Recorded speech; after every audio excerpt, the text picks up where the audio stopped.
Hallelujah, sa papagpalang umaga po sa bawat isa, tayo po tumayo. At pwede po ba pakibatiin po ninyo yung mga katabi o yung mga nakikita po natin, pakikawayan ng magandang umaga.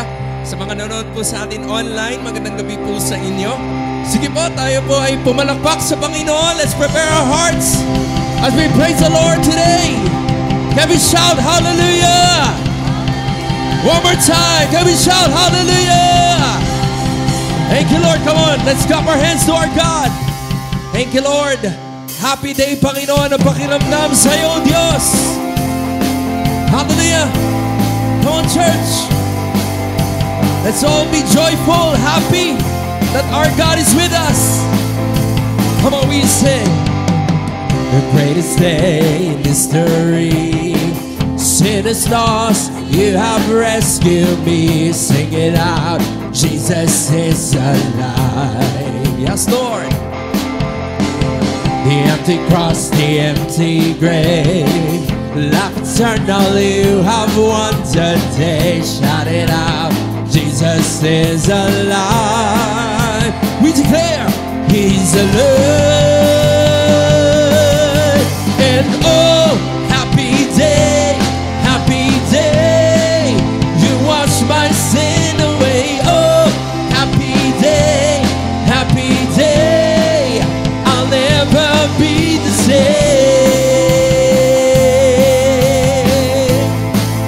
Forever I am changed.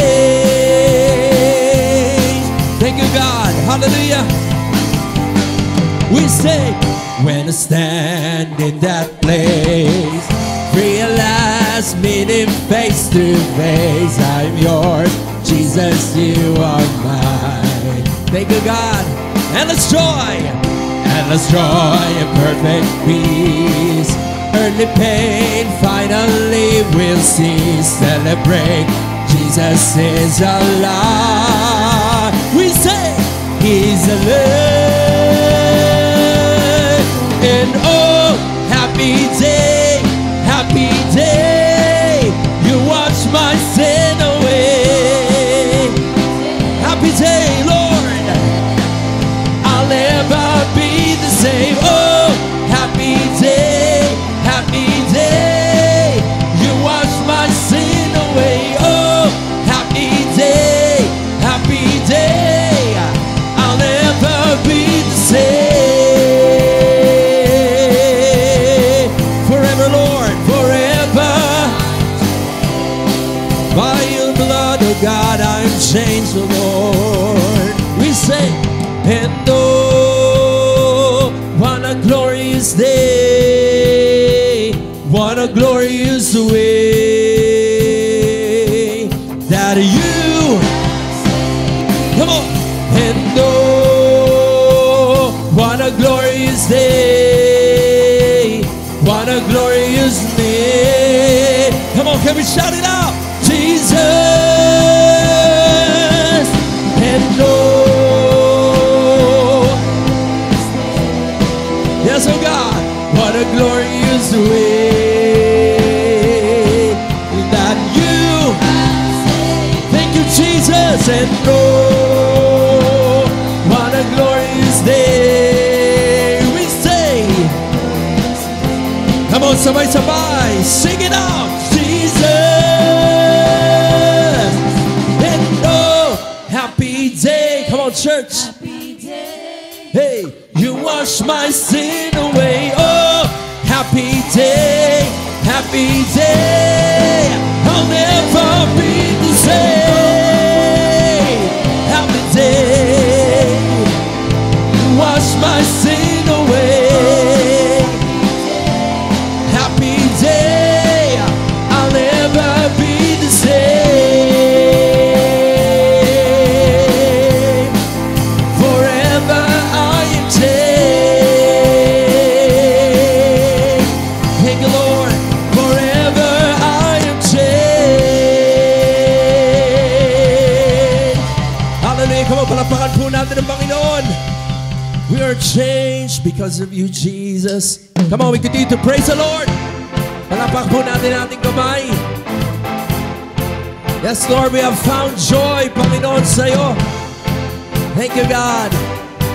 Come on, church, let's praise Him today. We sing, you've turned it all around. Where I was hurting, now I'm rejoicing. In your love I'm found, 'cause I have joy. Whoa. You took away my pain. You took my mourning into dancing. I can smile again, 'cause I have joy. Whoa. Come on, we celebrate. Let the celebration begin. Make a joyful noise unto Him. Come on, everybody, let's give Him praise, for He is good. Who we say, you have given me the joy that won't stop and will never leave. So I will praise You with gladness, for You are good. Come on, we clap our hands. Hallelujah. Come on, we sing it out. We believe that the Lord is good. We say, turn my pain, turn my mourning.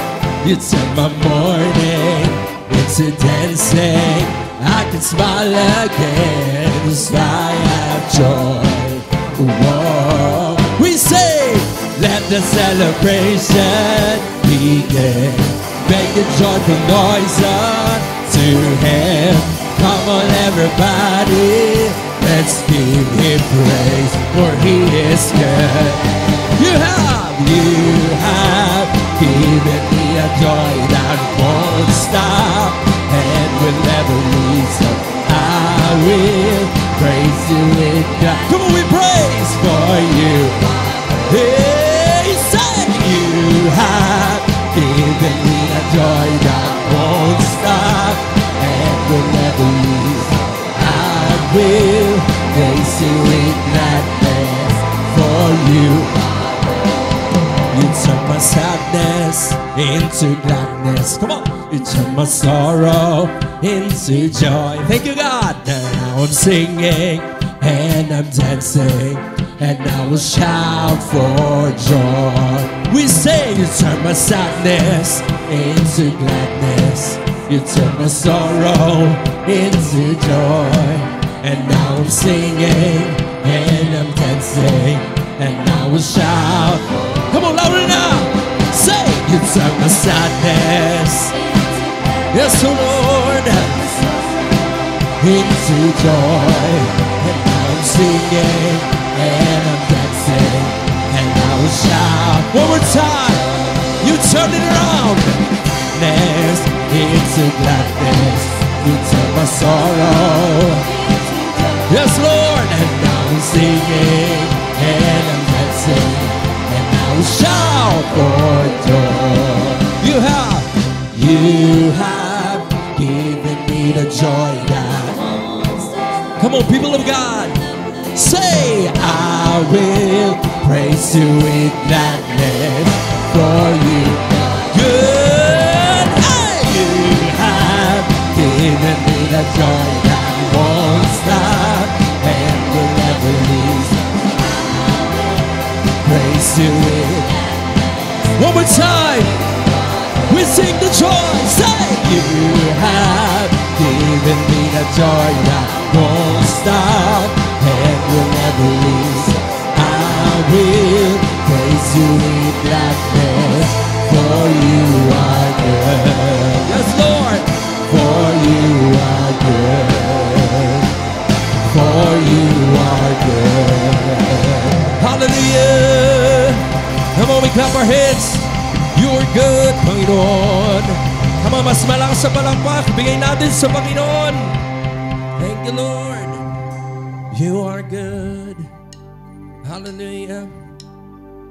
Yes, Lord. We have joy, Panginoon, because we have you in our lives, God. Alam namin na sa anumang sitwasyon ng buhay namin, may Diyos na handang sumaklolo sa amin, God. You are good. You are faithful, Panginoon. You are gracious and merciful. Salamat, Panginoon. Wala kaming pagmamalaki, kundi ikaw lamang, O Diyos, sa aming mga buhay. Come on, pwede ba nating i-worship si Lord this morning? Pwede bang in the midst of our service, pagmalaki natin ang Diyos, pasalamatan natin siya, ang kanyang kabutihan, ang kanyang pagmamahal. Yes, Lord. Ang kanyang kalinga. Yes, Lord. Hallelujah. Alam namin, Panginoon, na Lord, kita mo ang buhay namin. Lord, may nakalaan ka para sa amin, O Diyos. That's why we put our faith sa iyo, Panginoon. Nagtitiwala kami sa iyo, Panginoon. At patuloy kaming mananampalataya sa iyo, O Diyos. Come on, can you tell that to the Lord this morning? Wherever you are right now, sige, makita ng Diyos na, Lord, still, my faith, my hope, my joy is in you, God. Because we know, I know you are good. You are good, Panginoon. Come on, we'll worship the Lord today. Hallelujah. Hallelujah. Thank you, Lord. We love you, God. You're faithful. You're true to your word. You're true to your promise, oh God. Hallelujah. Whoa. Come on, kapatid, open your heart to the Lord. Open your heart to our God today. Hallelujah. God, we believe in you, Lord. There's joy in the morning. There's joy in the morning. Oh God, hallelujah. There's peace in you, Panginoon. There's peace in you, God. Whoa. There's healing in your name. There's provision in your name. There's salvation in your name, Jesus. Come on, call upon that name today, Jesus. Whoa. Hallelujah. Whoa. Your name is everything. Your name, Jesus. Come on, we exalt you, God. We enthrone you, Lord. Whoa. Whoa.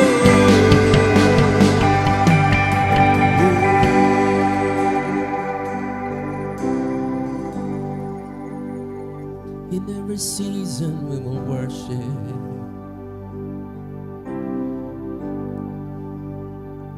I love you, Lord, for your mercy never fails me, and all my days I've been held in your hands.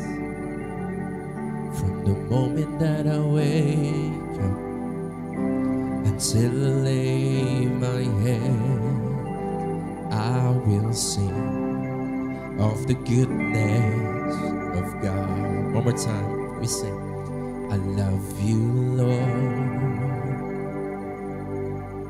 for your mercy never fails me, and all my days I've been held in your hands. Thank you, Lord. From the moment that I wake up until I lay my head, I will sing of the goodness of God. All together now, all my life. And all my life you have been faithful. all my life you have been so, so good. With every breath that I am able, oh, I will sing of the goodness of God. I love your voice. You have led me through the fire in the darkest nights. You are close like no other. I've known you as a father. I've known you as a friend. And I have lived in the goodness of God. Come on, we sing it out all my life. And all my life you have been faithful you are. And all my life you have been so, so good. With every breath that I am able, I will sing of the goodness of God. We sing all my life, come on. And all my life you have been faithful you are, you are. And all my life you have been so, so good. With every breath that I am able, I will sing of the goodness of God. We sing your goodness. Your goodness is running after me. Your goodness is running after me. When my life laid down, I surrender now. I give you everything. Your goodness is running after. Your goodness is running after. God, your goodness is running after to me. When my life laid down, I'll give you everything. Your goodness is running after me.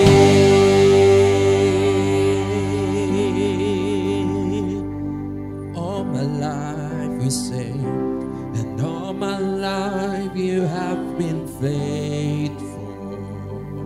Yes, you have. And all my life you have been so, so good. With every breath that I am in. Come on, we sing it out, church. Oh, I will sing of the goodness of God. All my life, and all my life you have been faithful. And all my life you have been so, so good. With every breath that I am able, I will sing of the goodness of God. One more time. All my life we say, and all my life you have been faithful you are, you are. And all my life you have been so, so good. With every breath that I am able, I will sing of the goodness of God. Your goodness, we say, your goodness is running after. God, your goodness is running after. Oh, when I lay down and surrender now, I give you everything. Your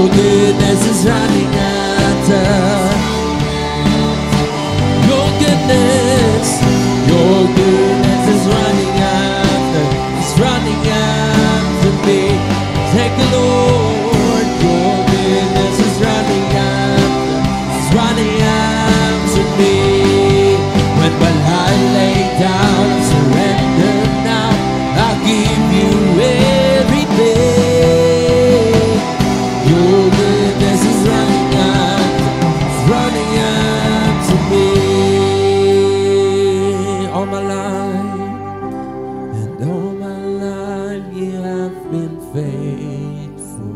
Come on, church. If you believe, we say, all my life you have been so good. With every breath that I am able, I will sing of the goodness of God. I will sing of the goodness of God. I will sing of the goodness of God. Hallelujah. Sige, palakpakan po natin ang Panginoon. Thank you, God. O Diyos, mabuti ka sa buhay namin. Noon, ngayon, God, magpakilanman, O Diyos. Patuloy kami magtitiwala sa iyo, Panginoon. Di lang sa awitan. Lord, buksan mo ang aming mga puso sa mga salita mo sa umagang ito, Diyos. Let your Holy Spirit, Panginoon, magbigay liwanag, Panginoon, mapaintindi sa amin ang tiinig mo, Panginoon, at nais mo sa umagang ito, O Diyos. Lord, pinapanalangin namin ang aming pastor. Sige, Lord, tuloy mo siyang bigyan ng kalakasan. Anointing mo, Panginoon. Use him as he preaches your word today, Panginoon. Salamat, O Diyos. Mabuti ka, Panginoon, sa aming mga buhay. God, we love you. We honor you. In Jesus' name we pray. And everyone say, Amen and Amen. Sige po, palakpakan natin ang Panginoon. Tayo po makaupo na. Pray and everyone say, Amen and Amen. Sige po, palakpakan natin ang Panginoon. Tayo po makaupo na sa umagang ito.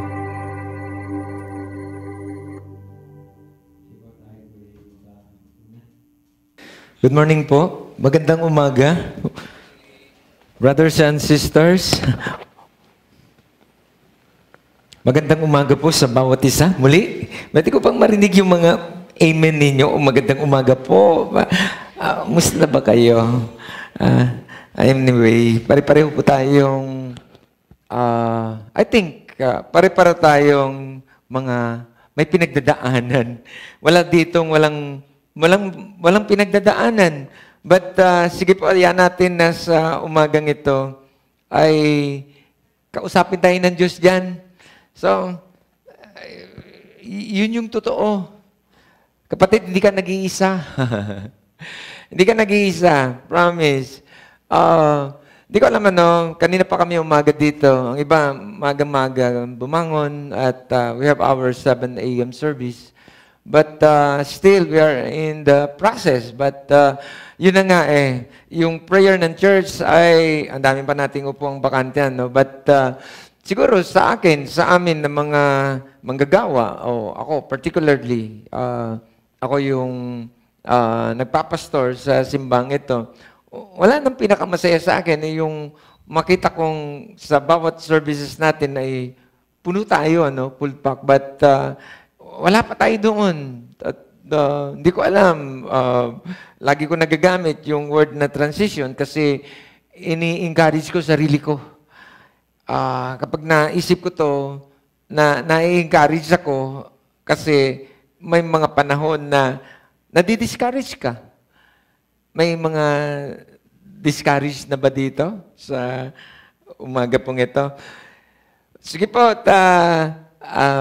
yan natin na kausap tayo ng Diyos sa umagang ito. Nitong mga nakaraang mga taon, hindi naman, for the past 10 years, mag-11 years na in Christ City Church, hindi naman, andun talaga lagi yung fight, yung struggle ng buhay, andun yung lumalaban ka.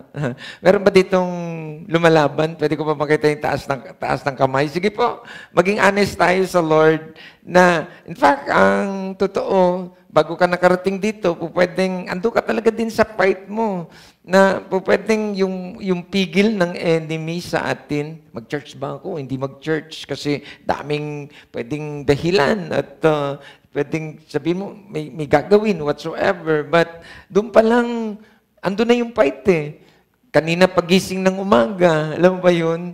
Yung pagmulat ng mata mo, parang tatayo ka na ba o hindi ka pa tatayo? So, andun lagi yan, but that is just small things, but meron pang masigit dyan, hindi ko alam. Ikaw na magdudugtong yan kung ano pa yung fight na meron ka na siyang nilalabanan mo ngayon sa sa iyong buhay.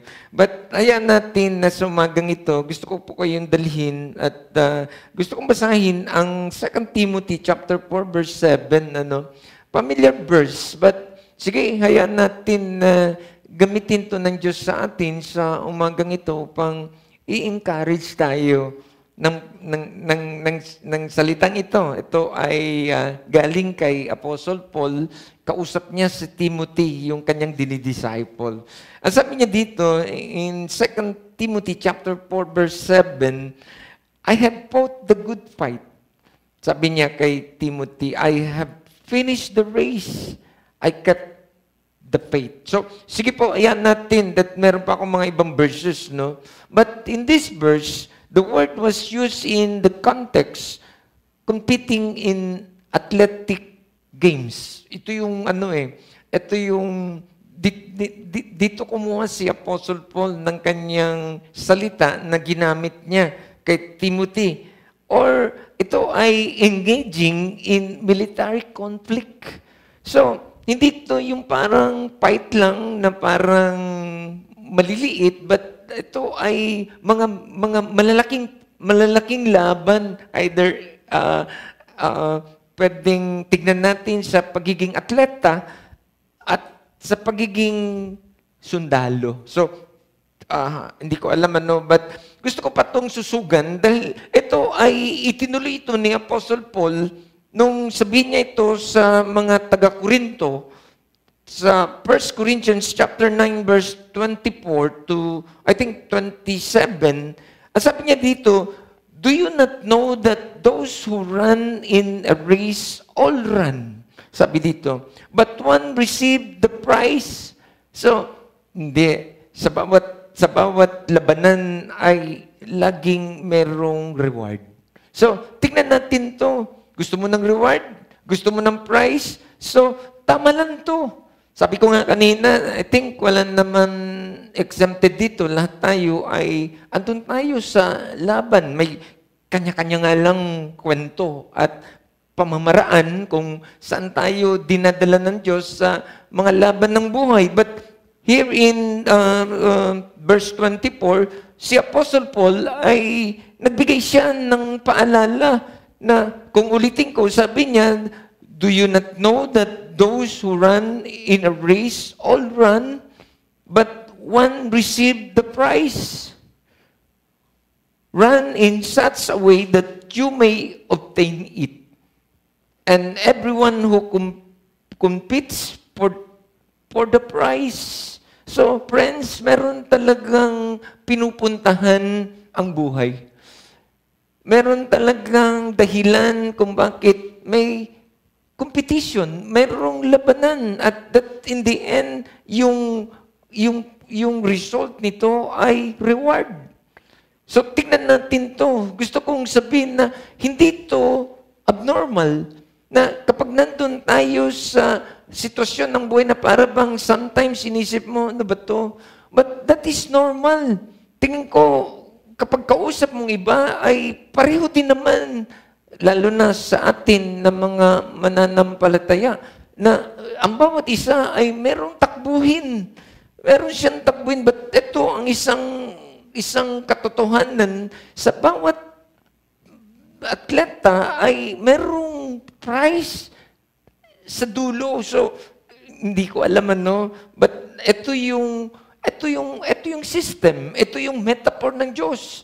Ito yung kanyang kaparaanan upang ang bawat isa ay makatanggap ng kanyang gantimpala. So, hindi ko alam, but sige po, sabi dito sa verse 5, sige, tuloy ko sa verse 5, sabi dito, and everyone who competes for the prize, it is temperate in all things. Now they do it to obtain a perishable crown, but we for an imperishable crown. So, yun na nga Kung tignan natin in a normal athletes or yung warfare, yung labanan ng pagiging sundalo ay ang resulta lang naman ito yung mga bagay na hindi siya tumatagal. Yung kanyang award o reward o yung kanyang prize ay hindi siya naglalas. But dito, kinakausap tayo dito at kausap niya si Timothy na sinasabi niya, itong mga taga-Korinto, na yung run natin o yung competition or yung laban na meron tayo, ang reward nito ay imperishable. At yun na nga po, at least maintindihan natin ito. Sige, pwede mo bang palapagan si Lord? So verse 26, sabi dito, therefore I run thus, not with uncertainty. Hindi ito yung parang tumatakbo. Ako, sabi ni Apostle Paul, sa kanyang kausap dito sa mga taga-Korinto, hindi ito yung parang walang liwanag. Thus I fight not as one who beats the air. Hindi ito yung parang suntok sa hangin na kung tumatakbo man ako, meron itong pinupuntahan. Ganda, no? Tayo na mga Kristiyano, definitely merong reason. Hindi naman, even nung panahon na hindi pa natin kilala si Lord, meron naman talagang fight. But yung fight natin sa mga pagkakataong yun ay suntok sa hangin. Ito yung fight na uncertain. Di mo alam kung saan ba ito papunta at ano ba pagkatapos nito. But hindi dito, sabi ni Apostle Paul, tayo na mga mananampalataya, hindi tayo sumusuntok sa hangin. Hindi rin ito yung parang hindi mo alam kung saan ito papunta. Definitely, in-explain niya ito so that in the end, sabi niya, merong crown dito at yung crown na siyang marireceive natin, hindi ito yung crown na naglalas, kundi ito ay imperishable, sabi niya. So, at least alam natin to. So, hindi ko alam ano. So, in-encourage tayo ng Diyos sa mga pagkakataong ito. But I believe that the Lord, that He wants us to give understanding sa mga bagay na dinadaanan mo ngayon. Hindi ko alam ano man yan at ano man yung kalaki, ano man yun kabigat, but hayaan natin na sa umagang ito ay maintindihan pa natin ang buhay kung bakit Diyos, bakit kasama ito sa dinadaanan mo. So, verse 27, sabi dito, but I discipline my body and bring it into subjection, lest when I have preached to others, myself should become disqualified. So, si Apostle Paul, so ito po ang sabi ni Apostle Paul kay Timothy. So, tignan natin, 2 Timothy chapter 2, verse 3 to 4, sabi dito, you therefore must endure. Di ko alam, hindi naman ito magkasabay kasi ibang chapter ito, but si Apostle Paul ay patuloy siyang nag-encourage kay Timothy. Sabi niya dito, you therefore must endure hardship as a good soldier of Jesus Christ. So, dito, ginamit naman niya yung pagiging sundalo. Kanina, ginamit niya sa pagiging atleta, Gumamit siya ng metaphor, ng illustration upang maintindihan nitong si Timothy na ang buhay na nakakonect sa Diyos o naglilingkod sa Diyos o tayo na mga anak ng Diyos ay ganito. Almost like this. Kaya sabi niya dito sa 2 Timothy chapter 2 verse 3, you therefore must endure hardship as a good soldier of Jesus Christ.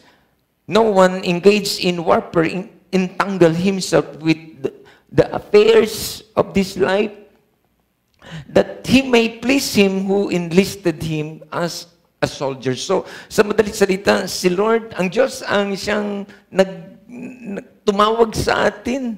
Siya ang tumawag upang i-enlist tayo sa pagiging mga mandirigma.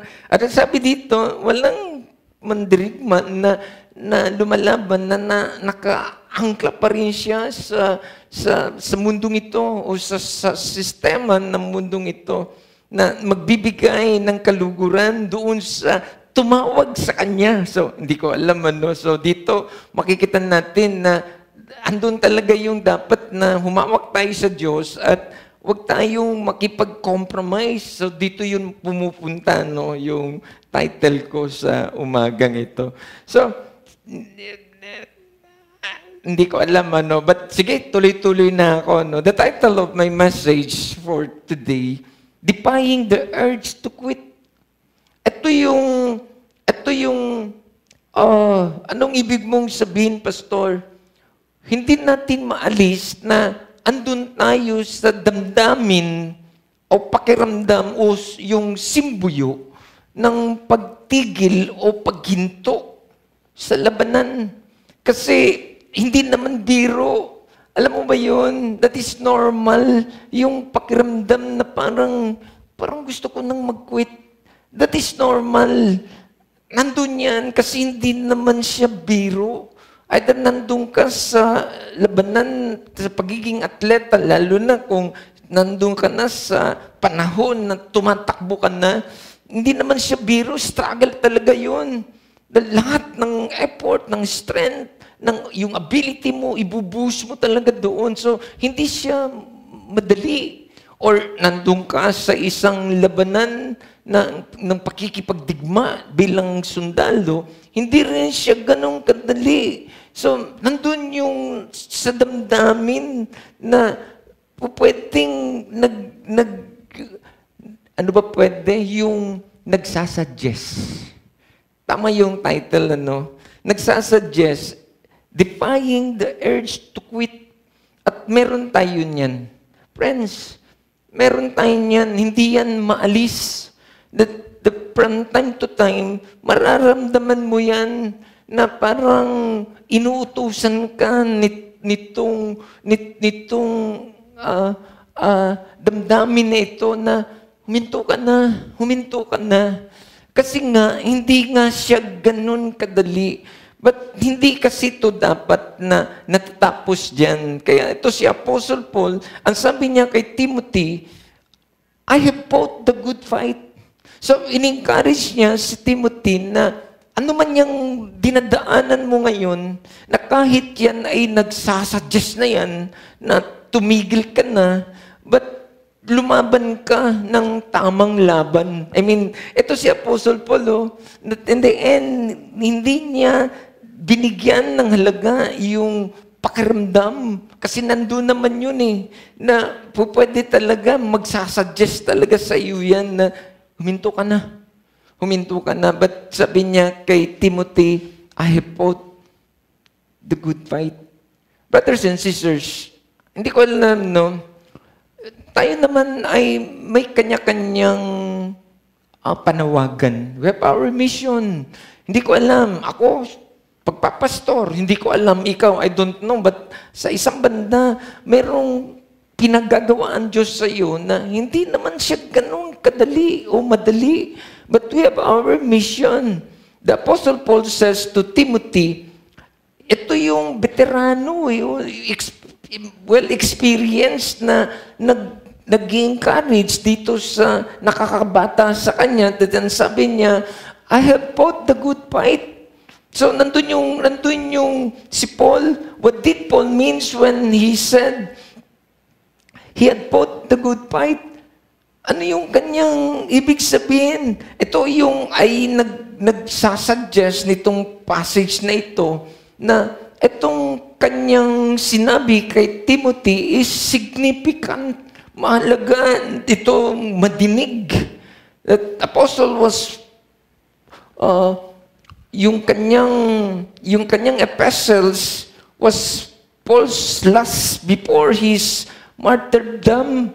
At alam naman natin ito na itong si Apostle Paul, yung last breath niya, pinugutan siya ng ulo, pinatunayan niya na talagang si Apostle Paul ay umabot hanggang sa finish line.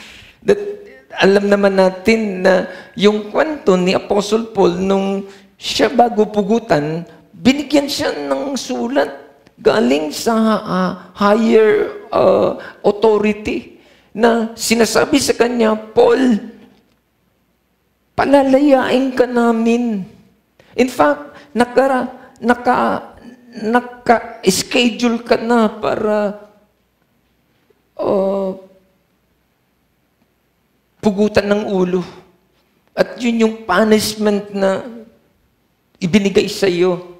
But kung ikaw ay mangako lang na huwag ka nang mag-preach about itong Christ, itong Jesus na pinipreach mo, yun yung sulat sa kanya, last minute, na kung i-deny mo lang si Christ at mangako ka na hindi ka na mangangaral sa pangalan yung Jesus na yan, palalayain ka namin at hindi ka lang namin pupugutan ng ulo, kundi palalayain ka namin. Sobra, no?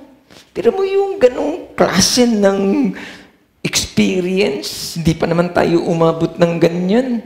But in the end, alam natin si Paul ay nanatili. Pwedeng ito na yung pwedeng pagkakataon. Nandun tayo sa title na yung damdamin, sabihin, Paul, mag-isip-isip ka. Mag-quit ka na. Tumigil ka na sa pag-preach about Jesus mo. Pwede yun eh. Doon sa loob niya, na pwedeng, ito na yung pagkakataon mo na magbago ka ng isip. At ayan, bibigyan ka ng pagkakataong mabuhay pa. But si Paul, kabagaman, pwede niyang gawin yun.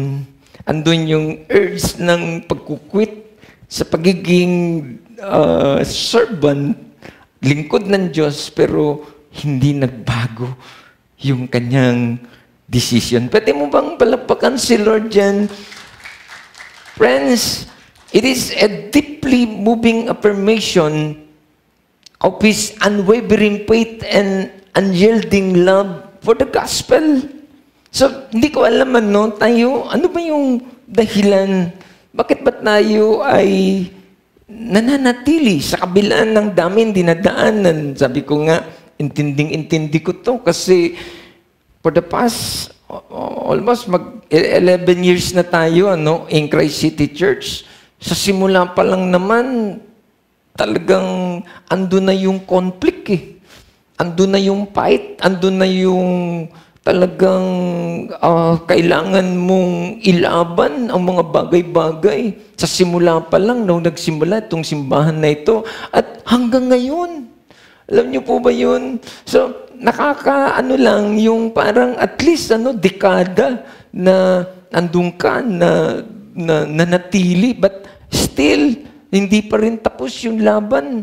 Kasi nga, even until now, andun pa rin tayo, ako, na lalo na tayo, kalilipat lang natin sa lugaring ito. Sabi ko nga, ginagamit ko yung word na this is transition, pero nakakatulong lang kasi para i-encourage ka lang na okay lang yan, nasa transition ka, okay lang yan na madaming upuang walang tao kasi in fact, ang totoo, kami, in Christ City Church, kung kayo bago dito, almost umabot kami ng 1,000 sa Star Mall eh. Pag nag-anniversary kami, almost narating namin yung bilang, But, hindi ko alam, siyempre, upside down eh. But ang mahalaga ay anuman, sabi ko nga kanina, nasama yung fight mo, ang mahalaga ay nanatili ka.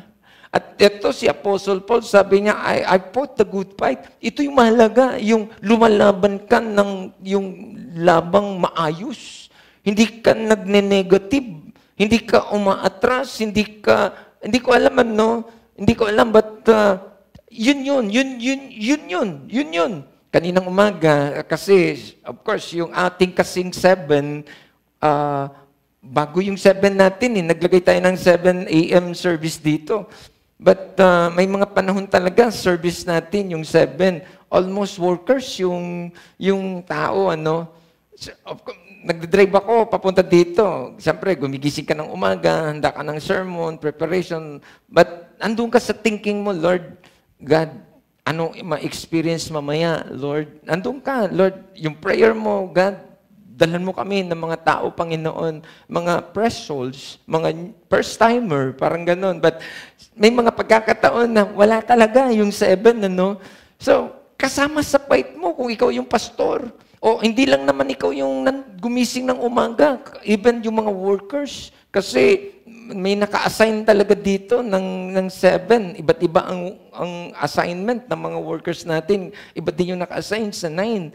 But yung sa 7, obligado silang gumising ng maaga. So maaga yan, definitely. Kasi 6:30 ang call time. So definitely, mga alas 4 pa lang yan, mga gising na yan. But pagdating mo dito, almost talagang kami lang.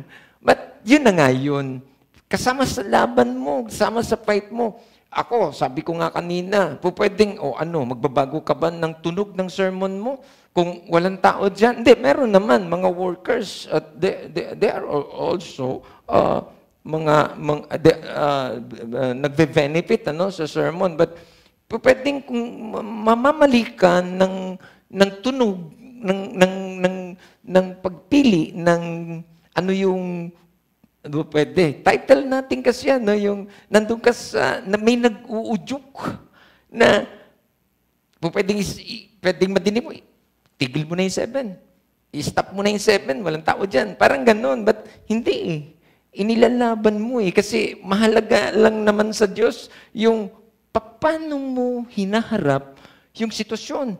Sometimes may mga sermon akong sinasabing ganun eh. In fact, in my experiences, ganun din. May mga argumento ako sa Lord. Sometimes yung mabibigat na mga dinadaanan that in the end, questionin mo yung Diyos. Hindi naman kine-question na parang sinasalaula mo yung Diyos. But nandun yung respect. Pero nagtatanong ka at sinasabi mo, Lord, ba't mo ito pinayagan? Ba't mo ito pinayagan, Diyos, na nangyari sa akin? Yung mga pagsubok. Siguro pwede din naman sa inyo.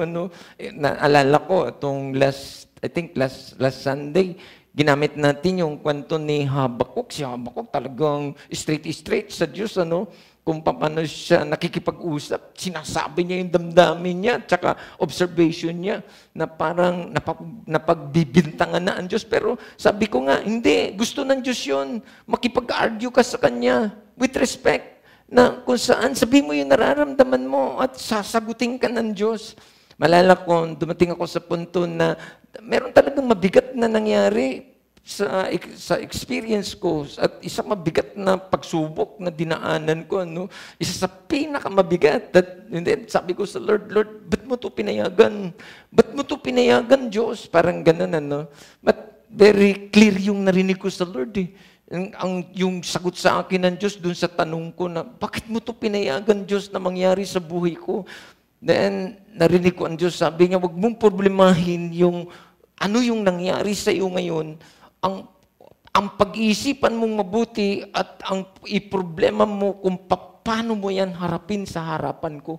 Yun eh. Yung kung paano mo ito harapin ng tama sa Kanya at kung paano mo ito desisyonan ng tama sa harapan ng Diyos, yun yung mahalaga. Hindi problema sa Diyos kung ano man yung dinadaanan natin o ano man yung experience mo. Ang siyang mahalaga sa Diyos ay yung paano mo hinarap yan. Hindi ko alam kapatid, baka ito din yung sinasabi sa iyo ng Diyos sa umagang ito, na nandiyan ka na sa mayroon ng nagbabatya, hindi ko alam ano man yan, na parang gusto mo nang bumitaw sa bagay na yan na alam mo na isa sa pinakamahalaga na dapat mong panghawakan at pwede may kinalaman ng Diyos dyan, but dahil sa sitwasyon, sa nakikita mo na parang walang nangyayari whatsoever, but hindi, magpatuloy ka. At ito yung hinahanap sa iyo ng Diyos that sometimes hindi ka pa nakakakuha ng answer prayer o yung binibinbin pa yan ng Diyos kasi tinitignan ka niya kung paano mo yan hinaharap. Anong ugali meron ka kapag nandiyan ka sa sitwasyon mo na yan? At ano yung strength nung nag-uudyok? Tama yung title, Yung urging, yung nag-urge ng that in the end, sinasabi sa iyo na mag-quit ka na. Stop mo na yan. Tigil mo na yan. So, diyan ka titignan ng Diyos ngayon kung ipagpapatuloy mo pa ba yan? Ipagpapatuloy mo pa ba yan sa kabila ng hindi ka komportable dyan, sa kabila ng alam mo na sa ngayon, wala kang pabor na nakikita dyan. Tulad ni Apostle Paul, sa binasa natin, sabi niya sa mga taga-Korinto, huwag kayong mag-alala kasi hindi tayo sumusuntok sa hangin. Hindi tayo sumusuntok sa hangin. Hindi parang wala lang. So the tendency, sabi niya, merong price dyan. Merong reward dyan. At yung reward dyan ay hindi yan ordinaryong reward. Yan yung reward so that in the end, hanggang langit yan umaabot. Imperishable crown, sabi ni Apostle Paul, siyang nakaumang, nakahanda. So that in the end, anuman yung dinadaanan mo, na kapag inilaban mo yan at ipinanalo mo yan, definitely, merong prize dyan pagkatapos. Sige, palapakan mo si Lord. Hallelujah. Hindi ko alam kayong mga nakikinig sa amin online, sige po, pwedeng, hindi ko alam, bago mo lang kami nabuksan, or madami namang nanonood sa atin, but sige, hayaan nyo na itong sermon na ito ay para din po ito sa inyo. So, at hayaan nyo na maging blessing itong aming service. At hindi lamang dito sa loob ng bulwagan ng simbahan namin, but ito ay intended din na para madinig din po ninyo nasaan man kayo ngayon. So, dito po sa ating binasa, nitong epistle ni Apostle Paul, that Paul reminded Timothy to endure hardship as a good soldier of Christ. Tulad ng binasa natin kanina. Meron talagang hardship. Meron hindi po magaang. At one time po ay naging part ako ng pagiging military. At alam ko 'yan. Training pa lang sobra, at lalo na kapag nandun ka na sa mga destino na pupuntahan mo, meron talagang hindi siya biro. Hindi siya biro. Meron talagang pakikipaglaban. Meron talagang hardship. At ito yung ginamit niya na bilang metaphor sa kausap niya sa mga mananampalataya. The time that tinalintulad niya tayo bilang isang bilang mga sundalo ng Diyos. Sige, pwede mo bang palapakan sa Lord? Friends, both means literally to engage in conflict. Literally, to engage in conflict. May conflict talaga. At ito talaga yung gustong sabihin ni Apostle Paul, na tayo na mga mananampalataya ay meron talagang conflict tayong haharapin. To engage conflict. The word was used in the context of competing. Yung isang metaphor na ginamit niya in athletic games or engaging in military conflict. So, ito yung kalagayan natin na dapat natin maintindihan. Of course, merong saya sa Diyos. Meron saya sa Diyos na kahit merong conflict. Yun yung totoo. Sasabihin mo, Pastor, paano itong buhay? Nasaan yung saya kung conflict pala itong harapin ko? Pwede. Na sa kabilang nandiyan ka sa conflict mo, kaya kang lagyan ng saya ng Diyos. Na enjoy mo yung saya ng Diyos dyan, sa kabila ng nandyan ka, pwede po yun. Pagkat nandiyan yung trust mo sa Diyos at naintindihan mo yung nangyayari sa buhay mo, hindi ka maapektuhan. At naintindihan mo na, yes, Lord, kaya nga sabi ko kanina, hindi problema yung conflict. Ano yung mga nangyayari sa buhay mo ngayon? Ang pag-aralan mo ay harapin mo yan ng tama sa Diyos. So that in the end, hindi ka malulunod dyan. Magkakaroon ka pa rin dyan ng peace in your mind and in your heart. Kasi alam mo that in the end, ang Diyos ang may control dyan. Ano pa man yan? Sige, palapakan mo sa Lord. Alam mo ba yung pag naisip mo na, anyway, Lord, sige, okay lang to. Mabigat ito, Diyos. Alam ko, hindi ako magiging okay dito. But God, still, hindi magbabago yung damdamin ko, Lord, sa'yo. Andun pa rin yung joy ko sa pagsiserve. Andun pa rin yung joy ko sa pagharap ko sa'yo. Kasi I know, Lord, that you are in control. Na yung Diyos na pinagtitiwalaanan ko, He's in His throne. Hindi naman siya umalis doon. That in the end, control niya ang mga bagay-bagay. So, ito yung pagkakaiba na meron tayo. Na kapag naintindihan mo to, ito yung reason that in the end, hindi ka parang, kawawa naman ako. Ano ba to? Hindi ba? Parang, ano ba itong buhay? No. Hindi ka mapupunta dyan. Hindi ka mapupunta dyan. Kasi alam mo, yung saklolo mo, yung Diyos na makapangyarihan sa lahat. Sige, palapakan mo si Lord dyan. Hallelujah. Christians, ang buhay ng Kristiyano ay the Christian life is a never-ending struggle against evil. Yun ang totoo. Hindi talaga tayo tatantanan ng enemy. Since na nung makita tayo ng kaaway na nakipag-isa na tayo sa Diyos, hindi siya bibitaw sa atin. Patuloy siyang gagawa ng kung ano-anong bagay sa buhay natin. At nandyan yan, conflict na yan. Guguluhin niya tayo. But yung ganda lang, that hindi yan alam mo na may Diyos naman na sumasaklolo sa'yo. That more than yung kapangyarihan na meron ng enemy mo. So, ano problema? Kung ito ay inaabot natin to sa ating kaisipan, at inaabot natin yung ganitong klase ng... Kaya nga si Lord gusto niya talagang mag-mature tayo eh. Na kapag nandun tayo sa conflict, hindi tayo parang, yung parang batang ngangaw na lang whatsoever. Humaharap ka ng asaman. That in the end, gumagalaw ka bilang sundalo at bilang atleta. Alam mo yung ginagawa mo. Dahil alam mo that you are in conflict. You are yung competition or in conflict. You're at war. So, hindi pwede yung, alam mo ba, yung sundalo na train para sa battle, alam niya yung ginagawa niya. Hindi yung parang, anong gagawin ko? Alam niya, ginagawa niya. Kaya nga tayo, ito din yung gusto ng Diyos. So that umabot ka sa ganung conflict, alam mo, dapat ang ginagawa mo. So si Lord, talagang yung kanyang intention na, hindi ng Bible nagsasabi, mag-mature ka, huwag kang childish. Pagdating ng mga sitwasyon sa buhay mo, harapin mo yan. Hindi yung parang bata na hindi alam anong gagawin. So, dito tayo nabibiktima. So, itong tingin ko, itong ganitong usapan ay tinuturuan tayo ng Diyos.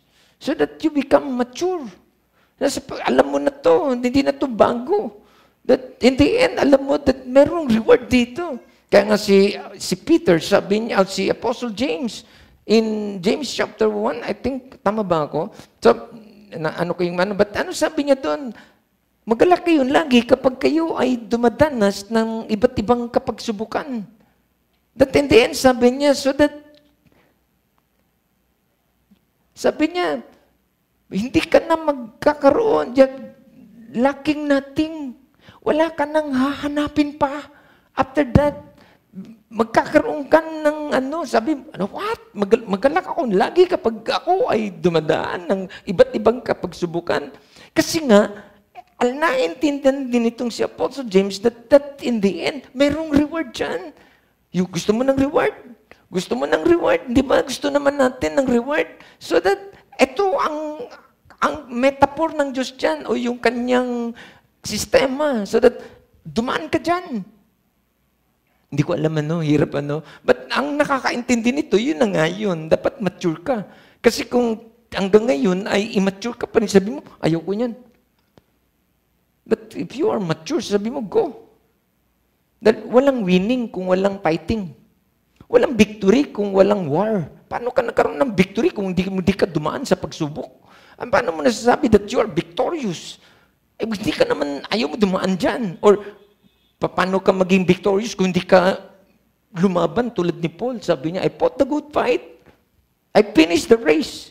Tinapos ko so that hindi nandun ang reward.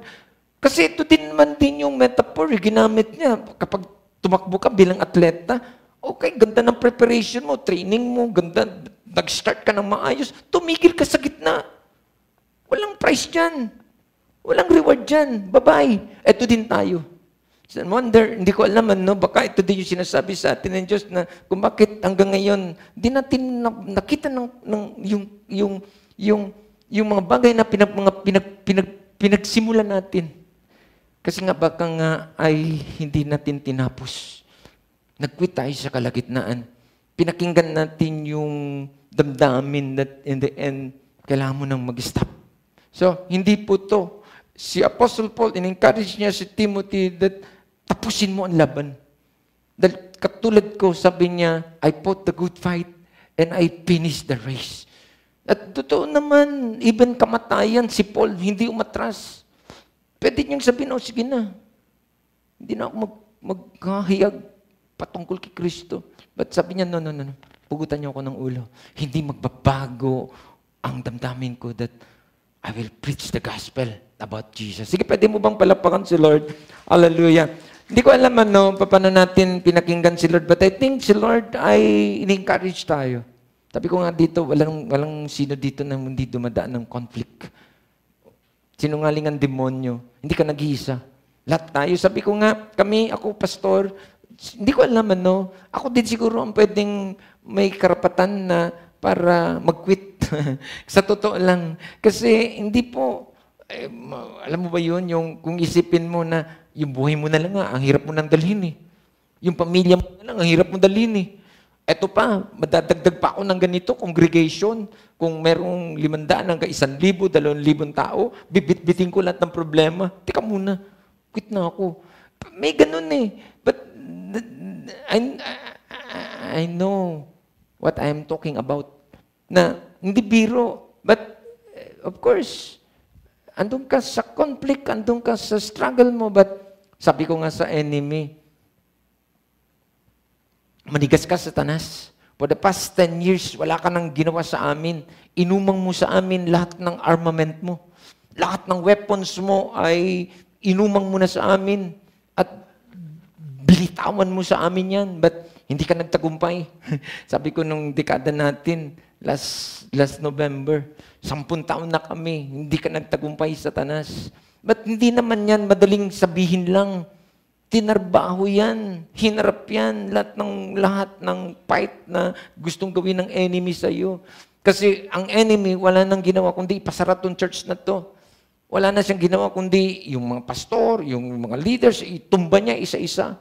But yun yung totoo, na hindi naman siya madaling sabihin, pero sobra yung fight na hinarap ng simbahang ito. Sige, palapakan mo si Lord. Kasi, hindi ko alam may mga first-timer dito, second-timer, o kaya dito nyo lang kami na-meet. And I believe that ang church na ito ay nanatili because this church is intended for you and for your family. At hindi ko alam sa mga tao pa na nasa paligid mo na isang araw, makakasama natin dito. Sige, palapakan mo si Lord. Hallelujah. Last meeting ko sa mga heads last Sunday, sabi ko nga, hindi, andun yung mahirap, andun yung hindi biro ang mag-handle ng church, lalo sa ganitong church. Okay lang sana kung church na nasa garahe. Hindi ko minamaliit yung nasa garahe.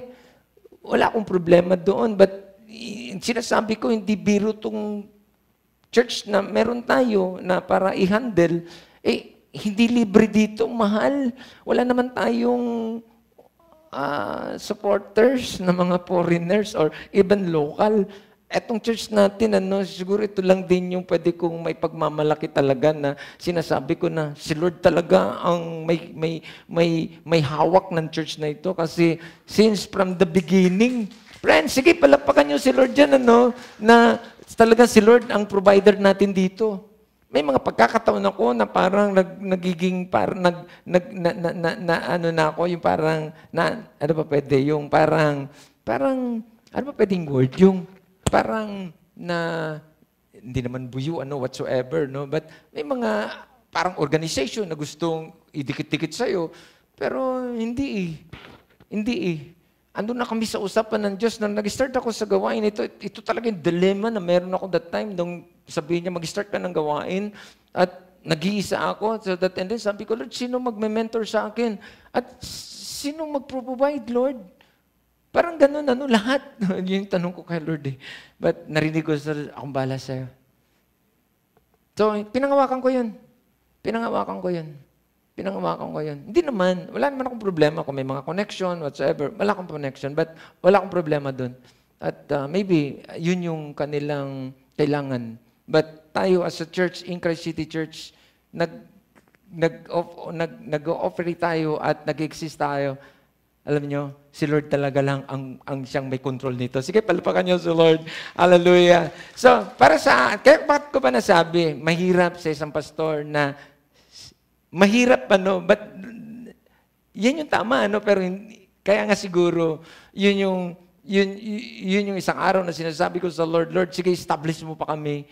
Kasi isang araw kapag na-establish mo kami at meron kaming preba, ang sarap lang talaga ito ituro din sa kapwa namin mga pastor na wala na talagang pinakamaganda at pinakamainam yung sa Diyos nagtitiwala. Hindi ko alam paano niyo ako narinig, ano? Hindi ko alam, ikaw nakikinig sa akin online, hindi ko alam, pwedeng pastor ka o hindi ko alam, may church ka, but ako, wala nang pinakamainam yung ma-experience mo na ang Diyos ang siyang pinagtitiwalaanan. Sige, palapakan niyo sa Lord. Friends, eto din naman, hindi lang naman to sa church, but even sa atin, individual. Wala nang pinakamaganda kundi inuuna mo si Lord. Inuuna mo si Lord. Lahat ng fight mo, si Lord ang nag-provide sa iyo. Lahat ng kailangan mo, si Lord ang nag-establish dyan at nag-aayos dyan. So that in the end, alam mo na secured ka kapag si Lord. At hindi naman, maybe, hindi pa rin ako talaga sapat para magsalita ng ganito. Ano ba naman yung 11 years? But 11 years is 11 years. Na, kung titignan mo, tagal na rin yan. Na, pwedeng sabihin mo, tsamba lang yan. Na, kay Lord ka lang talaga nagtiwala. Oo. Itong church na ito, sa Diyos lang talaga ito nagtiwala. Walang organization, walang sino magsabi, kundi dahil sa akin. Hindi kayo magtutuloy-tuloy dyan. No, walang pwede magsabi dyan. Ang pwede magsasalita lang dyan, ang Diyos. Ganda. Kaya yung glory sa Diyos, buong-buo mo binibigay. Na walang sinong pwedeng kumuha ng glory sa simbahan na ito, maliban ang Diyos lamang. Ganda. Friends, sa buhay natin, ganun din naman. That siguro, pwede din yun na si Lord gusto niya, yung buhay mo. Na that in the end, magtagumpay ka. Walang sinong pwedeng magmalaki dyan. At sasabihin siya, kung di dahil sa akin, hindi ka magiging ganyan. Kung doon ka pa lang sa simula, ay sa Diyos ka nagtiwala. Nasa kabila ng sobrang fight, whatsoever. Ano pa? Sometimes, what? O bakit? Ang pinagtiwalaanan mo ay ang Diyos na makapangyarihan sa lahat. Ang ganda, no? Tapos isipin ng tao, paano nangyari? Bakit? Wala bang, hindi ba imposible sa Diyos yan? Hindi ba ang Diyos ay may himala? That in the end, yung imposible sa tao, sa Diyos ay posible? Oh God, hallelujah. Oh, hindi ko alam hindi lang naman to church, but even among us, kayang gumawa ng testimony ang Diyos. So that and then, magtatanong sa iyo mga tao at sabihin, uy, paano nangyari sa iyo yan? Ikaw mismo pwede mong sabihin, hindi ko nga rin alam.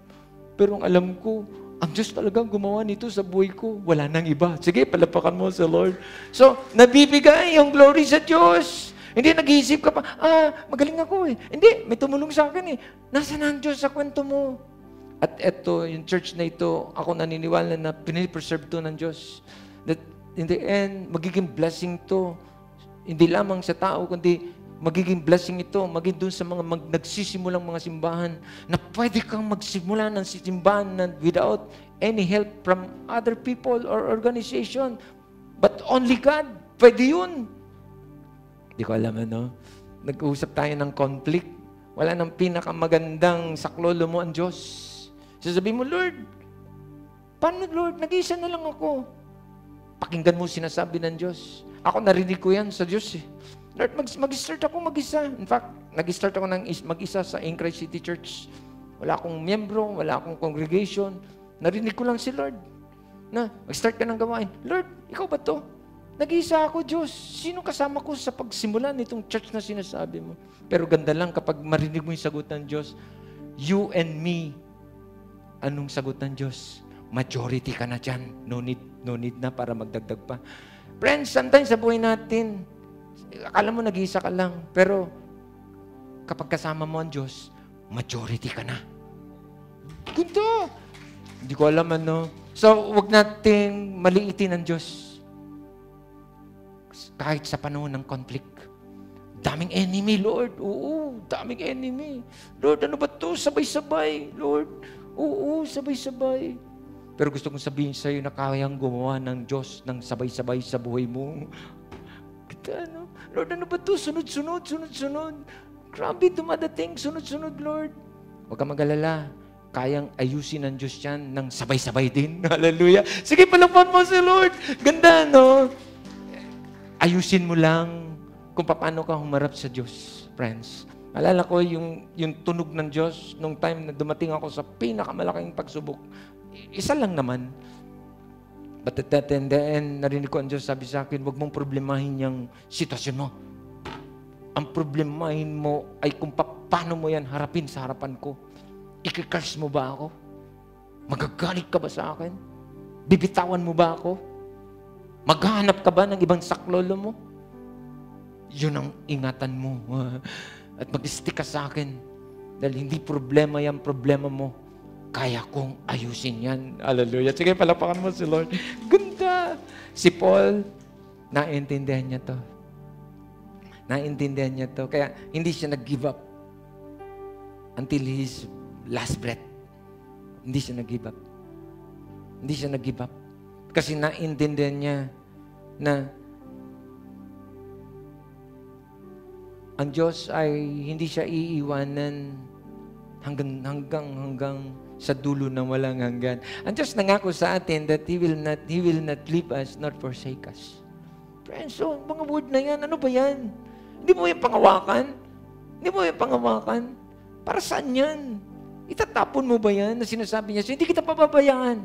Hindi kita iiwanan dyan. Huwag ka mag-alala. Be calm. And know that I am still God.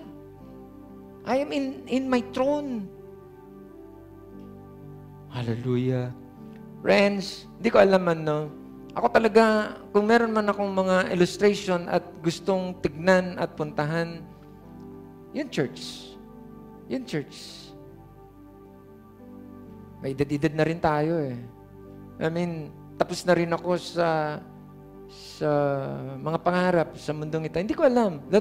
Hindi naman ibig sabihin na natapos ako ng failure sa family. May dalawang kong anak. Itong isang nagpapastor na dito. But hindi naman yan. Nag-graduate yan ng engineering. Nakapagtapos yan ng UST. Yung isa kong anak ay nakapagtapos ng UP. Tapos na ako, sabi ko, Lord, tulungan mo ako, Diyos. At wala na akong pangarap, kundi, Diyos, yung church mo, Lord, yung mga anak mo, yung mga tao mo, Lord, gamitin mo ako sa kanila. Hindi na ako, Lord, tapos na ako sa mundong ito. At yung anong bagay, yung pangarap, Lord, kung meron man, Diyos, kung ako tanungin mo, Lord, samahan mo kami sa ministeryo. That gawin mong mag-prosper kami, Lord, as church, bilang simbahan mo, Panginoon, sa city ng San Jose. Ganda lang, ano? Pero hindi nga siya biro. Kasi, sabi ko nga, hindi pumapayag ang enemy. Andun pa rin siya, nakaumang lahat ng kanyang armament. Lahat ng galawan mo ay gagalawin niya. Andun, magkakasakit ang mga workers mo, magkakasakit ang mahal mo sa buhay, whatsoever. Hindi lahat. Hindi ko alam. Kasama yan lahat. But, yung tanong ay, yung title, that is normal na yung urge ng quitting, nandyan yan. But dapat ay hindi ka magtutuloy-tuloy yan. Normal lang yun. Yung pakiramdam mo na parang pakiramdam ko, magkukwit na ako. Normal lang yan. But wag mo siyang entertain. Magpatuloy ka dahil tulad ng Apostle Paul, sabi niya kay Timothy. I think si Apostle Paul, alam niya na itong si Timothy ay magkukwit na rin to eh. Dahil alam niya, dinadaanan ito. But nandun siya, sinasabi niya, Timothy, I fought the good fight and I finished the race. Yun yung sinasabi niya. Anong gusto niya sabihin? Tapusin mo yan, laban mo. That in the end, sabi niya, merong reward dyan. Merong reward dyan. Merong reward dyan. Meron niyang katumbas. May tatanggapin ka dyan. Huwag ka mag-alala. Kaya sabi nga niya, hindi tayo sumusuntok sa hangin. Friends, hindi ka sumusuntok sa hangin. Yung pagpunta mo dito sa church, pwede sabihin ng demonyo, ano ba yung fellowship na yan? Huwag na. Hindi ka sumusuntok sa hangin, kapatid. Nakikita ka ng Diyos na inuuna mo siya. Meron niyang reward pagkatapos. Sige, palapakan mo sa Lord. Hallelujah. So, eto, anong ibig sabihin ni Paul dito? May we fight the good fight. And be watchful. Nandiyan ba yan? all things endure inflictions. So, totoo to. Dapat maintindihan natin to na kasama to sa buhay natin. Ilan tulad tayo sa isang atleta at isang sundalo. Meron lang akong points. Mabilisan lang ito. Number one, dito lang naman ako sa sa text na ginamit ko. Sabi ni Apostle pa, I kept the faith. Nandun tayo. Hawakan natin ang pananampalataya. At sabi niya kay Timothy, I finished my course. I finished the race. I finished my course. Sabi niya, tinapos ko. Hindi ako tumigil. And, friends, siguro ito yung isang katotohanan na hanggat hindi mo marating yung finish line mo, hindi mo talaga malasahan yung pinakabuod. Tayo na mga Kristiyano, hindi ko alam but siguro gusto kong kunin to sa isang pangmalakihang reward. Alam mo, that in the end, sa langit mo na lang talaga to ma-appreciate eh. Hanggat hindi ka makarating ng langit, yung salvation na ipinangako sa iyo ng Diyos, hindi mo talaga ma-appreciate ang kabuuan. Pero inisip ko lang din to eh. Siguro nga, hindi lang siguro, sure yun, na kapag nasa langit ka na, sabi mo, buti na lang, na tinuloy ko yung laban ko. Tinapos ko yung course ko. Hindi ako tumigil. Sobra pala tong langit. Imaginein mo, sabi ko nga sa isang ilang sermon ko, makita mo ng mukhaan si Jesus. Iwan ko na lang. Kung ano pakiramdam, sabi mo, buti na lang, Lord. Tinuloy ko yung fight. Kung hindi, Lord, hindi kita makita ng mukhaan. Yung palang yun. Unang bungad mo sa Lord. And that is the price. Yan talaga yun. Kristiyano, ito talaga yung pinakabuod na reward na gustong ibigay sa iyo ng Diyos. At hindi ko alam, kasi tayo, sometimes gusto natin puro reward dito sa mundong ito. Ang reward sa mundong ito ay yung, kung ako tanungin nyo, ay yung may kinalaman sa kingdom ng Diyos. Yung nag-multiply ang church, nagpa-prosper ang church, yun eh. Pero kung yung puro na lang mundo, yung merong mundo, hindi yan maglalas. Hindi yan. Sometimes, si Lord, yun talaga yung pinagagawa sa atin ng Diyos, na magkakaroon ka ng saya kapag nakikita mo ang church, nagpa-prosper. Hindi ko alam mga Kristiyano, kasi sometimes, pagdating sa church, parang walang pakialam. Pero ito talaga yung pinaka-puso ng Diyos na makita niya na ang church niya ay nagpa-prosper. Ang church niya ay talagang marching forward. So sana, makakakita tayo ng mga upong bakante. Nagkaroon din tayo ng desire that God, sige Lord, kung hindi man ako pa makakuha ng mga bagay-bagay na hinihingi ko sa iyo, Lord, there is more than that, yung reward na sa paggawa mo ng relasyon sa Diyos, yung magamit ka ng Diyos, bring people. That is more than reward. Bring your loved ones. Hayaan mo, gamitin ka ng Diyos, ma-born again yung mga tao na sa paligid mo. Either nasa school ka, nasa trabaho ka, hindi ko alam, nasa bahay ka, hindi ko alam. And that is reward. That is more than reward na pwedeng, sabi mo, ito yung reward ko. Kasi sometimes, kaya tayo naluloko ng kaaway, kala natin yung reward, puro na lang mundo. There is more than that. Yung makita mo, sarili mo na ginagamit ka ng Diyos for His kingdom. Sige, palapakan mo si Lord. Hallelujah. So that in the end, kapag hindi tayo nakapokus dyan, mga kapatid, mag-end up ka na magkukwit ka. Kasi pakiramdam mo, lugi ka. Pero hindi mo nakikita na ang daming pwedeng reward na dapat mong tignan. O baka nga, in other side, yung spiritual side mo naman, dami ginagawa ang Diyos sa'yo. Pero hindi kasi, sometimes nakapokus tayo kung ano yung nakikita natin sa mundong ito. So, ang madami ay nalinlang, tumigil, nag-quit sa mga bagay-bagay na yung pinagagawa sa kanila ng Panginoon. So, ito si Apostle Paul na sinasabi niya kay Timothy, I kept the faith. I kept the faith. Timothy, pwedeng sinasabi ni Apostle Paul, Timothy, tignan mo ko. Ako si Paul. Alam niyo si Paul? Scholar. Bago nakilala si Lord. Matalino. future leader. Either sa religious or sa government. Si Paul, ano siya? Scholar siya ng government. Pinag-aaral siya. Kaya nga, habang nandun siya sa kanyang kabataan, ginagamit na siya. Naging siya ay prosecutor. Naging kalaban siya ng mga mananampalataya. Pinadadala na siya ng mga religious people. Binigyan siya ng authority upang pumatay at mag-persecute.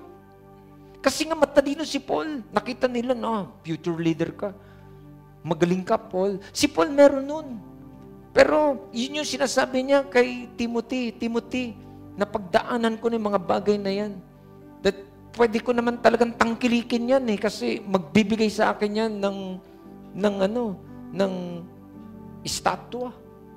But sabi niya, hindi ko pinili yan. Nawalan ako ng mga kaibigan. Yung mga kasamahan ko na mga magagaling din. Nawalan ako. Nawalan ako ng oras, Timothy. Almost yung time ko na ibigay ko sa paglilingkod ko sa Diyos. Nawalan ako ng pera, Timothy. Kung tustusin, pwede ako maging milyonaryo. Magaling ako. Marunong ako. Future, nasa authority ako. Pwedeng makuha ko yung mga matataas na posisyon sa gobyerno. Yun. Pero sabi niya, Timothy, lumaban ako ng tamang laban. I fought the fight. Hindi ko alam sa buhay natin.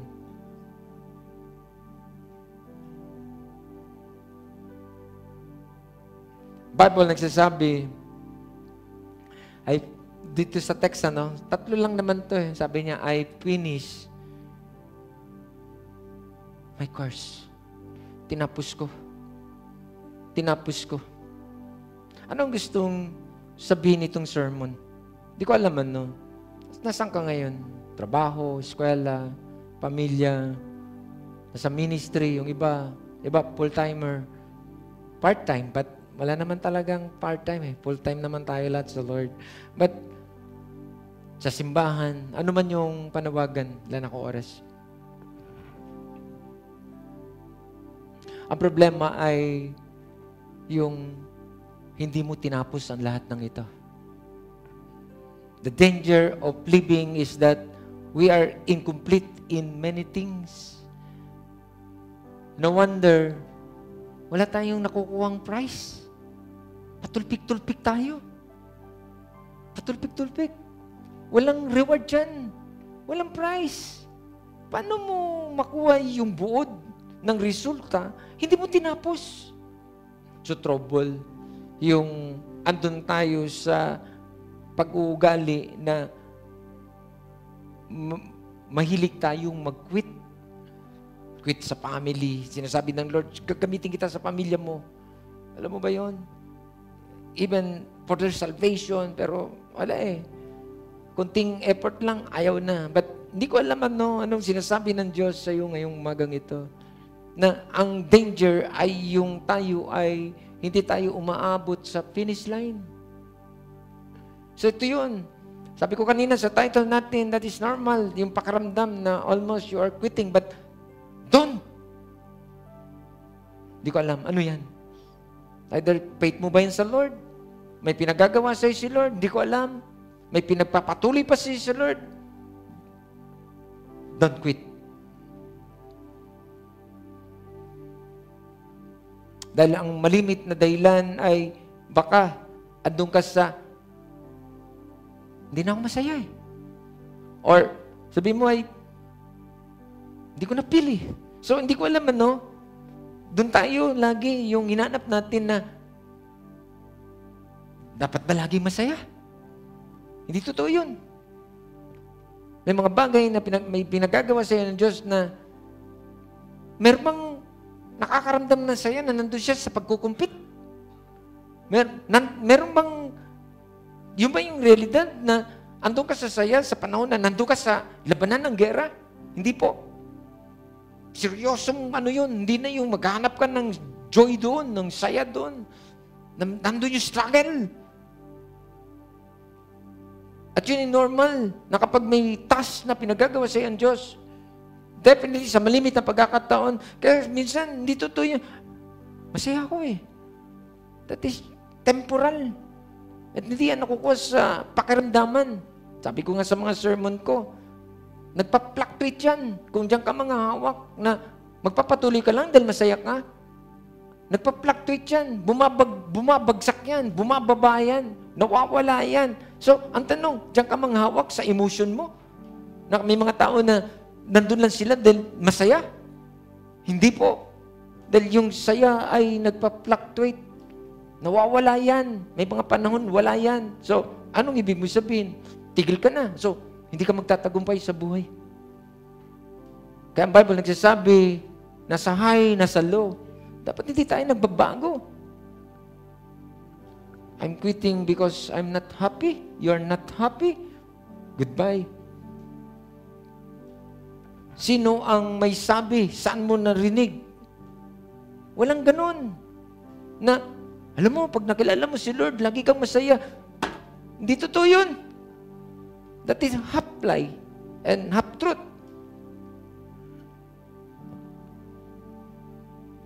Alam kong lunas dyan ay ang Bible nagsasabi that the Lord give grace to endure.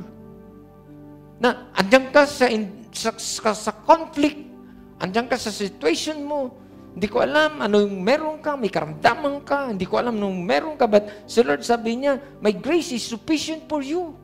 At yan yung argumento ni Apostle Paul. When Paul prayed like this, that in the end sabi niya, Lord, remove this thorn from my flesh. May trouble si Paul, of course. Sabi niya, Lord, pwede ba? Tanggalin mo tong tinik na meron ako. Yun ang request ni Paul eh. But anong sagot sa kanya ng Diyos? Paul, my grace is sufficient for you. Na yung grace ko, ay kahit meron ka niyan, hindi ka maano niyan. At hindi ka magagalaw niyan. Yun, no? Sometimes sabi mo, Lord, alisin mo to kasi hindi ako maging effective. No. Kahit nandyan yan, magiging effective ka. Sabi ng Diyos, because my grace is sufficient for that. Sometimes may mga tao na may karamdaman, pero bakit ginagamit pa rin ng Diyos na kapag nag-lay hands, gumagaling yung pinag-lay hands niya eh. But then sabi mo, Lord, teka muna. Lord, ginagamit mo ako, Lord, na magpapagaling gumagaling yung mga tao through me. But, Diyos, pwede ba pagalingin mo din ako? Di ba? Parang ganun yung argumento ni Paul. Pero pwedeng sabihin ng Diyos sa kanya o sa iyo, anak, don't worry. My grace is sufficient for you. Hindi ka maano niyan. Huwag ka mag-alala. Bakit? Anong argumento ng Diyos? So that in the end, anak, huwag kang magmalaki. Pinayagan ko yan na may conflict talaga. So that and then, kilanlanin mo ako na ako lang talaga ang Diyos na pwedeng sumaklolo. Sige, palapakan mo si Lord. Ganda, no? Pwedeng gamitin ni Paul yung lahat ng kanyang mga sitwasyon. But still, Paul finished the course. Sabi niya, I finished the race. Friends, siguro, hindi ko alam, nandiyan ka na ba sa punto mo na sinasabi mo, Lord, kunti na lang, Lord. Magkukwit na ako. Don't. Don't. Huwag mong gawin yan. Ito ang Bible, oh. Ito, testimony ni Paul. Para saan to? So that in the end, wala. Huwag ka matakot. Hindi yan ang papatay sa'yo. Hindi yan ang magpapabagsak sa'yo. Ganda lang sagot ng Diyos dyan. Don't worry, my grace is sufficient for you. Hallelujah. Sige, palapakan mo si Lord. Even Jesus, patapos na ako. Nung si Jesus, nandun sa Gethsemane, di ba? Sabi niya, Lord, pwede ba? Pagpaliban mo na to, Lord. Huwag mo ko nang daanan to. Sabi ni Jesus, Lord, palampasin mo na to, Lord. Huwag mo na itong, Ama, sabi niya, huwag mo na itong ituloy, Lord, na mangyari sa buhay ko. Panalangin ni Jesus. Even Jesus, nandun siya sa title natin na nandun yung ano ba pwedeng word, nagsasuggest na mag-quit ka na. Mag-quit ka na yung title, no? Normal lang yun. Pero wag mo siyang entertain dahil tama lang yung ganung pakiramdam kasi nandiyan ka sa situation mo. But wag mong payagan na yan ang magdodomina sa'yo. That in the end, yan ang masusunod. Don't quit. Kaya nga sabi ni Jesus, in the end, not my will, but let your will be done. Sige, palapakan mo si Lord. Hallelujah. Yung title, what an urge it is to quit. Nandyan yan. Hindi ko alam. Nabanggit ko na kanina, mga ilang halimbawa, but I don't know. Ikaw ang nakakaalam niyan na may something na nagaganap sa buhay mo na almost gusto mo nang bitawan. Pero gusto kong sabihin sa iyo na kung may kinalaman ng Diyos dyan, don't quit. Hallelujah.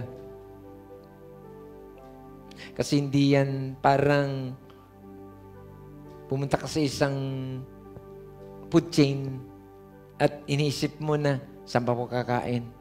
Sa Jollibee o sa McDonald's? Okay lang yun. Walang problema yun. Pero ibang usapan to. Napakabigat nito. Yung andun ka sa quitting. Ang laki ng pwedeng magbago at mangyayari sa buhay mo. Pwede ba pakitapik yung katabi mo? Sabi mo sa kanya, don't quit. Sige. Ako nga, gusto ko nga sabihin nyo sana sa akin, Pastor, don't quit. Kasi, yun na nga eh. Nasabi ko na ata to, na kayo ang inspirasyon ko eh. Na, paano na lang, sabi ko, Lord, kung ako ay, ayaw ko ituloy. Alam ko minsan, nandun eh. Yung argumento lang sa isip na hindi pwede. Lord, madami madadamay. Okay lang kung ako lang eh. Pero kung Diyos ang may kinalaman dito ay ang congregation mo sa decision at tendency, sabihin ko, wag na tayong magbukas ng pintuan. Sarado na tayo ng Sunday. Ano ba yan? Parang ang hirap mong gawin. Kasi alam mo na ang laki-laki ng nawala at nasira. So, sana ganun din tayo, tignan natin sa bawat desisyon natin, lalo na yung salitang quitting. Huwag natin siyang alintulad na para bang napakadali lang magpasya, na tulad ng sabi ko kanina na pag-isipan mo kung magja-Jollibee ka o McDonald's, magkaiba po yun. Pero ganda lang kasi marami sa atin dito, mga palaban. Tignan mo yung katabi mo. Mga palaban. Since hindi sila nag-quit high and low sa church na to, lumipat na lang, sumama sila. But may mga tao na ang bilis mag-quit. Ang reason lang ay malayo eh. Yun lang reason mo. Malayo. Ang laki ng pinagpalit mo. Parang ganun. So yun yung problema. Na yung pagdidesisyon ng pagiging quitter ay parang namili lang siya ng saan ba ko kakain. Hindi siya ganun. Dapat inilaban na kahit na nandun ka na sa parang hindi eh. Kailangan ko nang gawin to. Oo na. Palagay mo na. Pero hindi pa rin yan na dapat ginawa mo. Kasi hindi talaga, kasama talaga yan sa pakiramdam. Kasi you are in conflict. You are in competition. That in the end ay kailangan mo siyang ilaban na kahit nahihirapan ka. Sige, palapakan mo sa Lord. Ganda, no? Friends, don't give up on your dream. Hindi ko alam. Huwag kang bumitaw. Don't give up. Si Paul sa kaulihulihan ng sandali ng kanyang buhay. Siya hindi umayaw sa kanyang panawagan sa Diyos. Tulad ng sabi ko kanina, don't give up on God's dream for you. May magandang plano si Lord sa buhay natin. More than doon sa expectation, kung reward man lang at price. Ang sabi ng Bible, binasa natin kanina, more than reward ng mundong ito.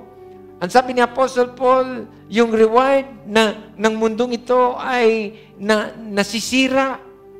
But yung reward ng Diyos doon sa kanyang mga anak na nagpatuloy hanggang sa kaduluduluhan ay imperishable crown.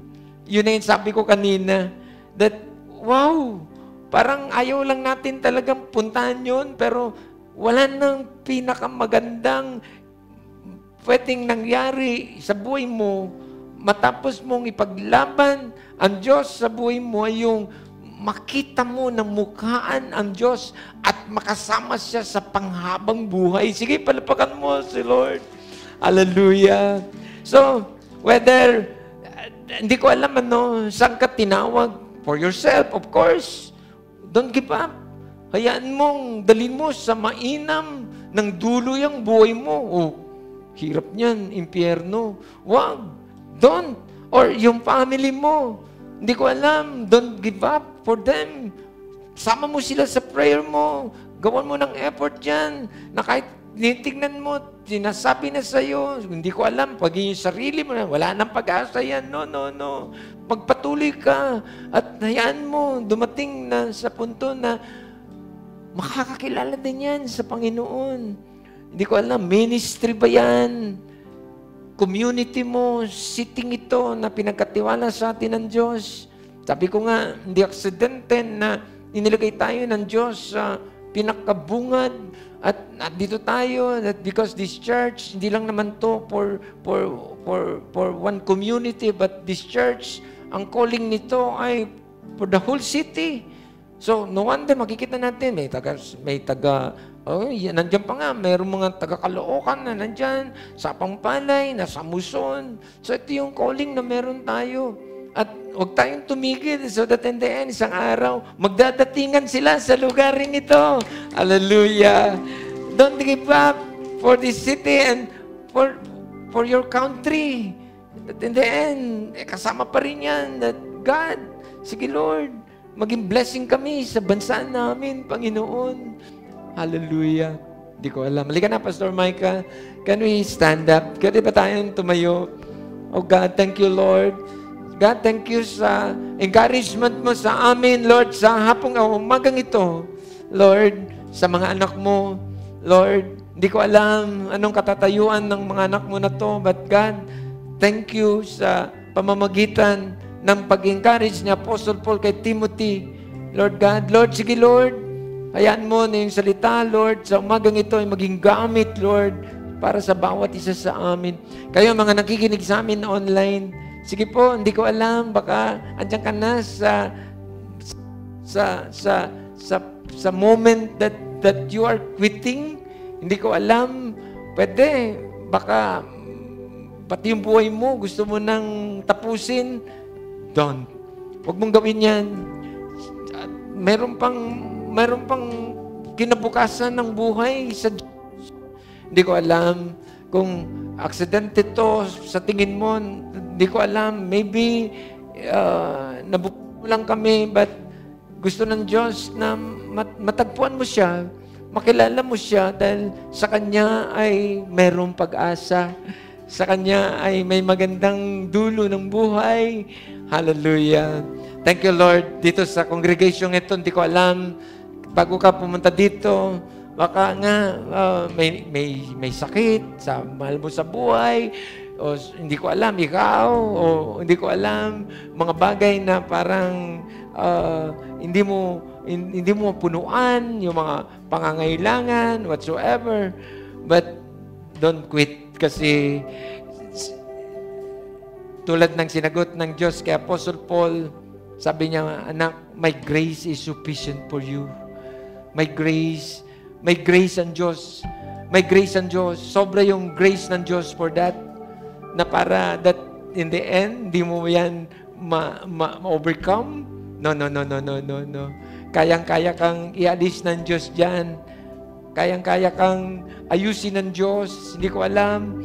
Kaya-kaya kang restore ng Diyos. Hallelujah. Kayang-kaya kang baguhin ng Diyos. Kayang-kayang baguhin ng Diyos ang situation ng buhay mo.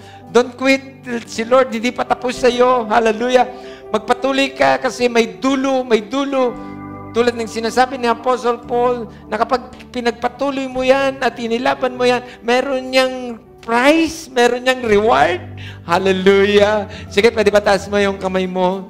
Father, thank you, God. Lord, nakikita mo yung kamay ng iyong mga anak. Panginoon, that we are in the situation right now. Lord, may conflict, Lord. May mga labanan, may mga fight, Lord. Ang bawat isa sa amin, God. But Lord, salamat, Panginoon. Ikaw ang aming saklolo, Diyos. Hallelujah. That you're our protector. Kapatid, gusto kong sabihin sa iyo na ang Diyos ang saklolo mo. Hallelujah. At hindi lang siya saklolo sa salita, kundi gusto kong sabihin sa iyo sa umagang ito na huwag kang mag-alala. Sasaklolohan ka ng Diyos dyan sa kalagayan mo. Hallelujah. Hallelujah. Yes, Lord. Hallelujah, Father. Sige, pwede ba tayong umawit sa Panginoon? Can you worship the Lord? Hallelujah. Nasa itaas ka o nasa baba ka, hindi ko alam. Worship the Lord. Hallelujah. Can you shout, Hallelujah? Yes, Lord. Hallelujah. Thank you, Jesus. Hallelujah. Thank you, Lord. Thank you, Lord God. Taas po natin ating kamay sa Panginoon. Hallelujah. Come on, we sing it out to the Lord all my life. And all my life you have been faithful. Come on, we tell the Lord, all my life. And all my life you have been so good. With every breath that I am able, I will sing of the goodness of God. All my life you sing, and all my life you have been faithful. Yes, O Lord. And all my life you have been so good. With every breath that I am able, I will sing of the goodness of God. Your goodness, we say, your goodness is running after me. Your goodness is running after me. Well, but I lay down and surrender now. I give you everything. Your goodness is running after. Come on, we sing. Your goodness is running after. Thank you, Lord. Your goodness is running after. We will run the race, oh God, with my life laid down. I'm surrendered now. I give you everything. Your goodness is running after me. We sing all my life, and all my life you have been faithful. Yes, Lord. And all my life you have been so good. With every breath that I am able, oh, I will sing of the goodness of God. Hallelujah. Sige, palakpakan po natin ang Panginoon. Diyos, salamat sa mga salita mo, Panginoon, sa araw na ito. Sige, Lord, salamat, Panginoon, sa pagpapaalala. But that God, we will run the race, Panginoon. That, Lord, nandun ka, Panginoon, kasama namin, O Diyos, sa lahat ng ito, Panginoon. Tulungan mo kami, Panginoon, mapagtagumpayan namin ang lakaring ito, Panginoon, Lord God. Matapos namin, Panginoon, ang pinagagawa mo sa aming mga buhay. Muli, sa iyong kapurihan, sa iyong pasasalamat, O Diyos. We love you, God. In Jesus' name we pray. And everyone say, Amen and Amen. Sige po, palakpakan.